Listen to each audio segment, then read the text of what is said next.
Hey, what's up, everybody? True Boxing here. Thank you for coming back to get here with the truth. So today we are doing we're continuing my True Boxing annual top 10s. As we are going to look at we're in the 130 pound division, and we are going to look at the 130 pound super featherweight division. This video is the fighters that are on the bubble. These are the guys that have the best chances of busting in to the top 10 in 2025. Now, before we get into that, if you could smash the like button, leave a comment, or subscribe to the channel, I really do appreciate any and all support that I can get as I continue to build my channel here.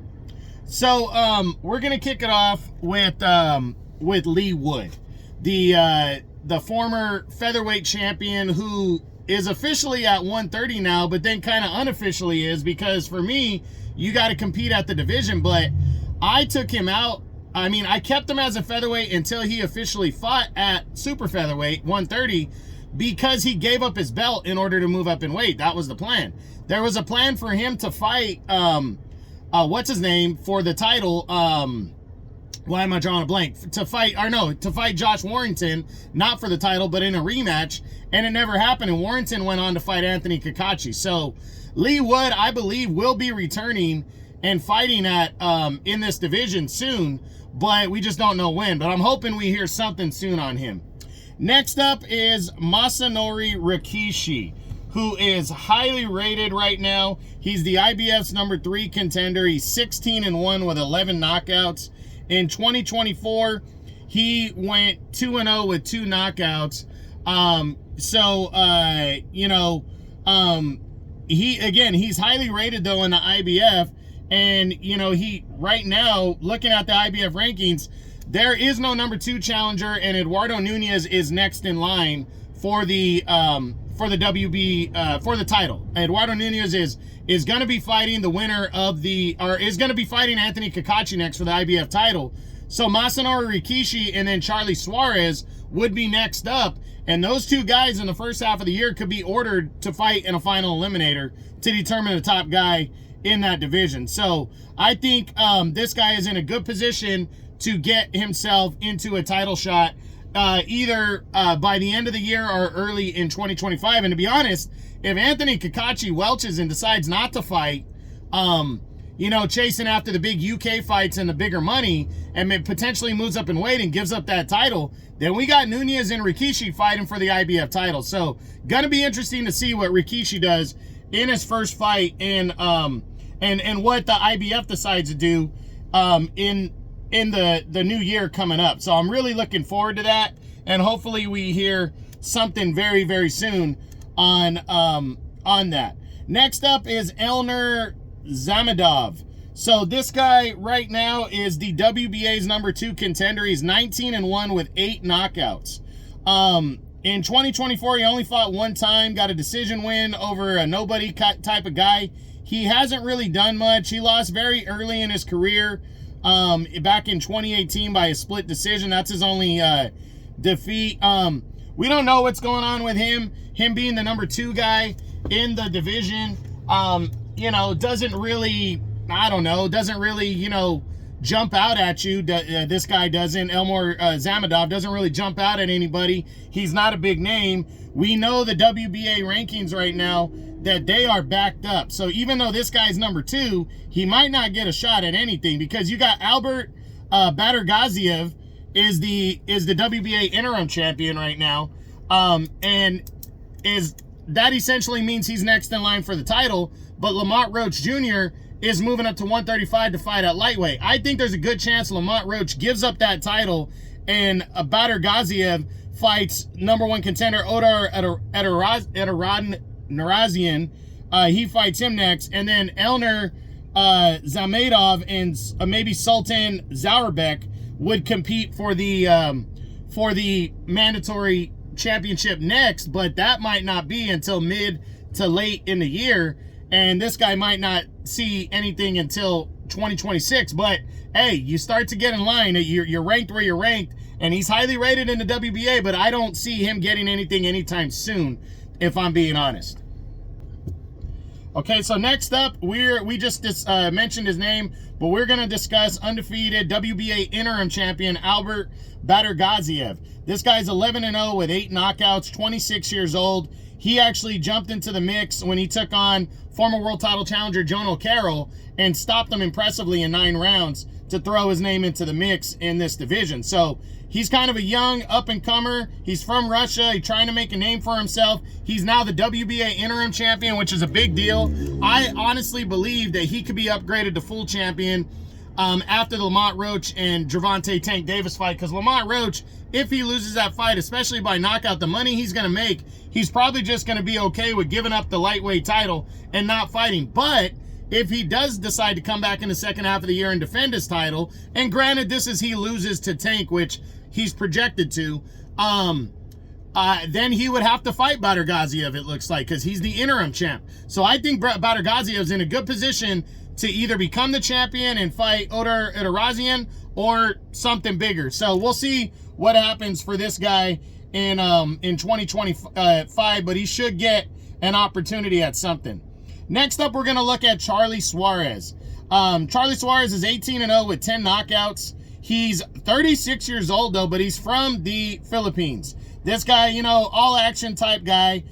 He fought 2 times and scored 1 knockout, but against lower-level opposition. But Charlie Suarez has worked himself into the WBO's #1 contendership spot.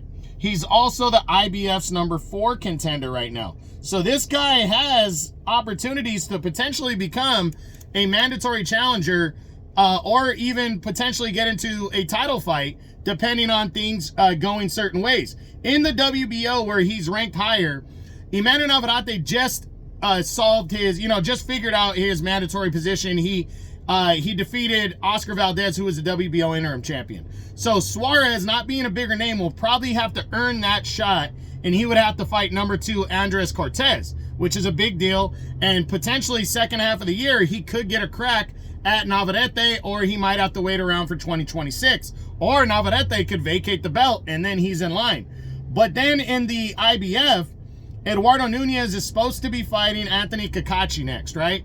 If that fight does take place, then Masanori Rikishi and Charlie Suarez are the next 2 highest rated contenders and could fight to become the next mandatory.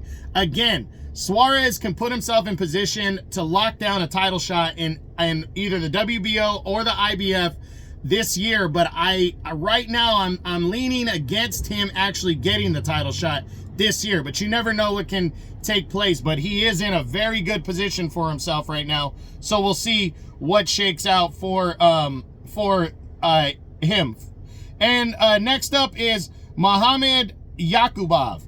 Yakubov is 22-1, 12 knockouts. He's from Tajikistan, 29 years old. He only fought 1 time in 2024 in December after a 13-month layoff, and got a 4th-round TKO victory. Didn't really make any noise, but he stays highly rated. He's #3 in the WBC right now.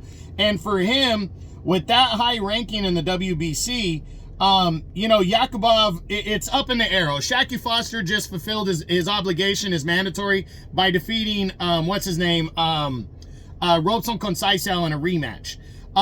Then you got Rocky Hernandez and Mark Magsayo are the top 2 contenders in the WBC right now. Magsayo wants a mandatory fight with Rocky Hernandez. Rocky Hernandez is returning, I believe, at the end of January or the end of February. Yeah, the end of February. So we're going to see what falls into place and who gets the final eliminator in a mandatory spot, because these guys are laying a weight. So I'm looking forward to seeing if Yakubov can make a splash this year in 2025 at all. We'll see what takes place. He could get into a final eliminator and move himself up. He's definitely rated high enough, and he's been rated high, so we'll see what happens in 2025 for him. Okay, next up, that's on the bubble is former featherweight champion of the world, Mark Magsayo. Magsayo returned.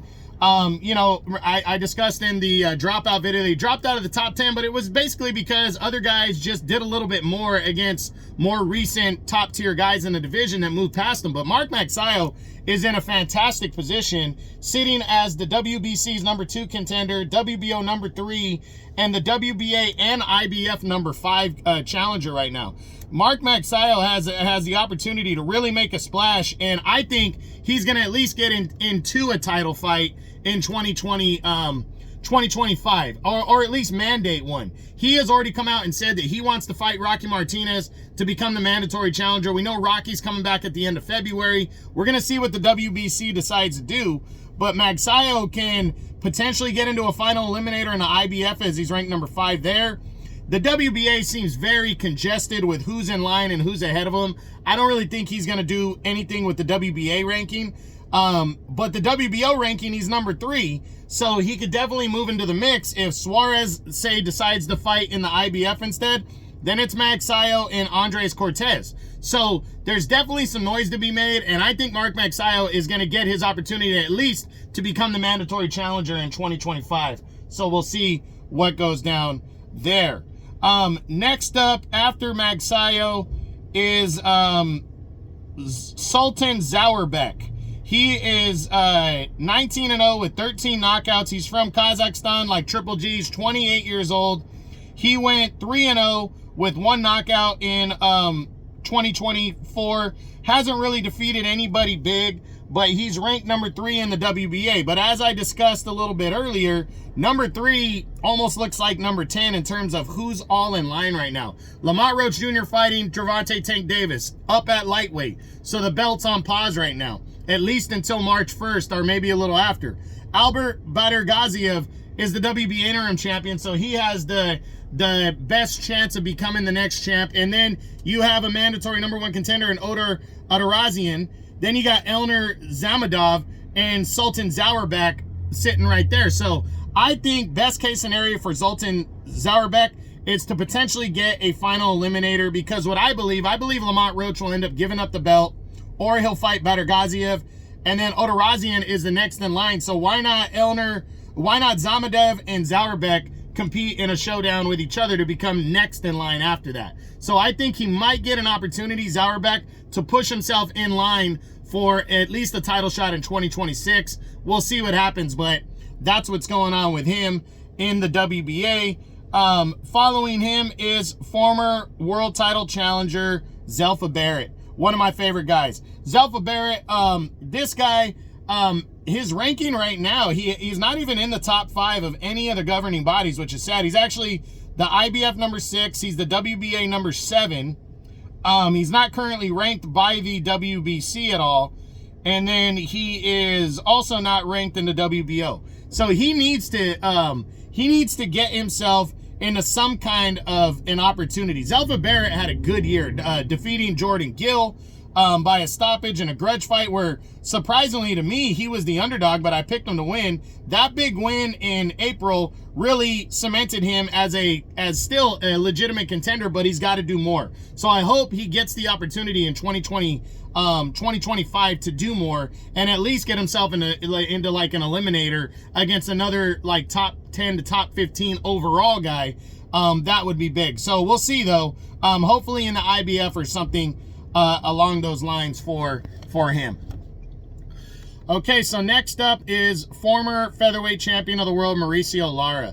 Lara came into the year moving up to 130. We knew he was after he had lost the title on the scales to Lee Wood and then lost the rematch to Lee Wood in 2023. He debuted in 24 officially at 130 against Daniel Lugo and fought to a 12-round majority draw. Not a great turn of events there.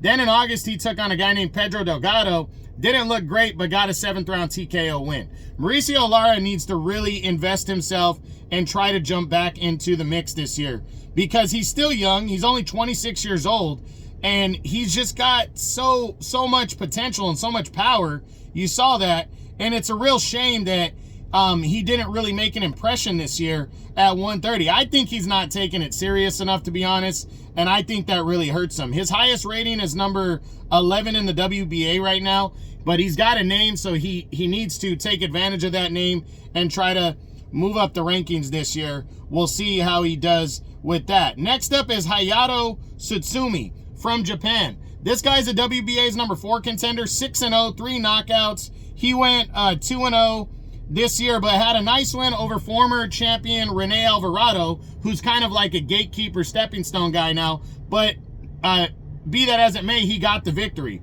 So so that kind of puts him into the mix now. But again, he's in that congested WBA. What he needs to hope for, he needs to stay busy and just hope to move into one of the top 2 spots and potentially get an eliminator before the end of the year.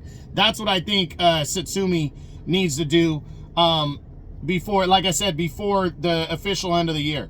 Next up is Kenichi Ogawa, the former IBF champion from Japan, 29-2-1, 36 years old. He jumped back into the mix this year and got a victory, got a 4th round knockout win over low-level competition. He's 3-0 since the 2022 upset knockout loss where he lost the title to Joe Cordina. Kenichi Ogawa is ranked number 5 in the WBO.